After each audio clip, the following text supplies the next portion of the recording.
This is Channel 25 WVTT Olean.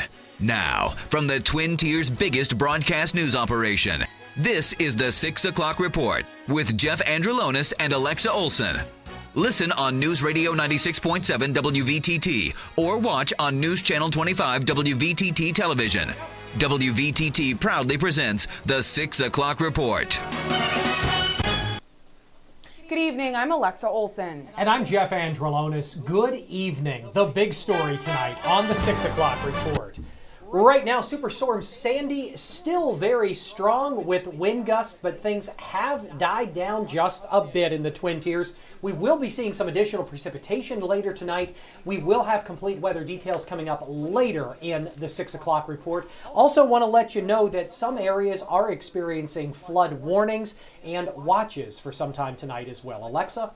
That's right, Jeff. One of the biggest things to keep in mind is to keep drains clear of debris and leaves. Because the ground is already saturated, it will be easier to flood if we see rain tonight. WVTT's Valerie Tysander is live in the WVTT Digital News Center with more on Hurricane Sandy. Valerie?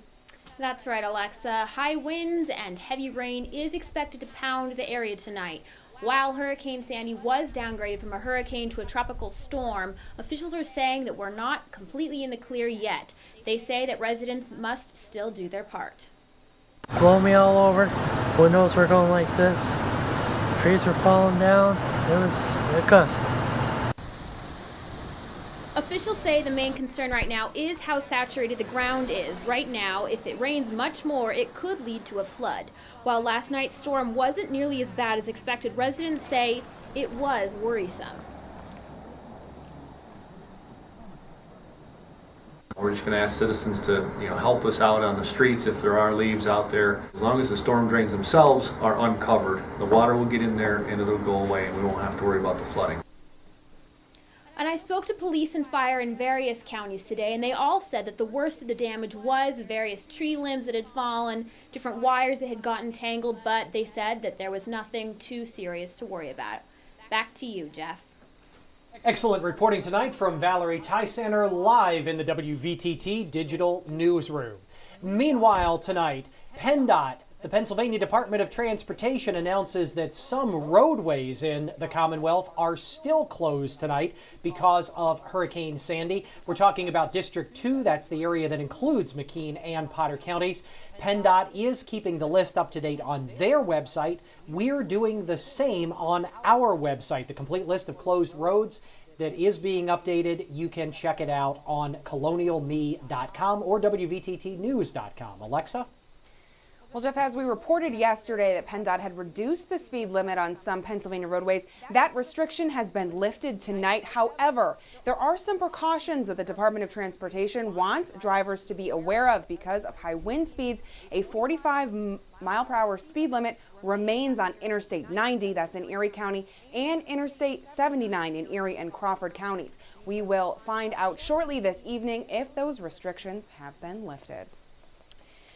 And after an update from the National Weather Service, officials in the city of Olean have decided not to change the date of trick-or-treating. The city of Olean will be holding trick-or-treating on Halloween tomorrow, Wednesday, October 31st, from 6 p.m. to 8 p.m., Jeff. Now that's when Halloween's supposed to happen, right, Alexa? A Halloween trick for Paul Seglia, the man who wanted some of Facebook founder Mark Zuckerberg's profits. Seglia now under arrest, charged with wire and mail fraud. Seglia claims that he hired Facebook CEO Mark Zuckerberg to write code for his site streetfacts.com.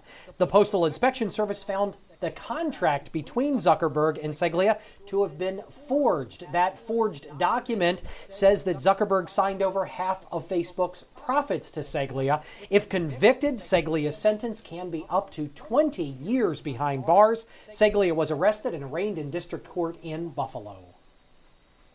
Troopers say they caught a metal thief red-handed stealing copper From the abandoned J.N. Adams grounds in Perrysburg, a resident called police about a suspicious vehicle on Saturday around 8:15 a.m. and troopers responded to that grounds on Airview Drive.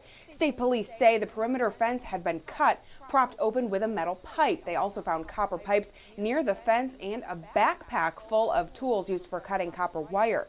Upon realizing he had been spotted hiding behind a cement wall, Russell Bales of Jamestown walked out and turned himself over to police. He'd been charged with third-degree burglary and possession of burglary tools. Troopers say their investigation continues as they look for Bales' accomplice. Jamestown Community College and the State University of New York College at Buffalo have finalized an agreement tonight on the transfer of credits for several programs. JCC students who apply to Buffalo State before completing 30 credit hours and, if accepted, remain at JCC to complete an associate's degree. In some cases, the agreement guarantees that students can complete their bachelor's degree in 4 semesters at Buffalo State, while other bachelor's degrees may require more than 4 semesters. Students can transfer up to 66 JCC credit hours. Lots more still to come on the 6 o'clock report. We'll have our first look at weather as the remnants of Hurricane Sandy approach our area. Also straight ahead, the global news update next here on News Channel 25 WVTT.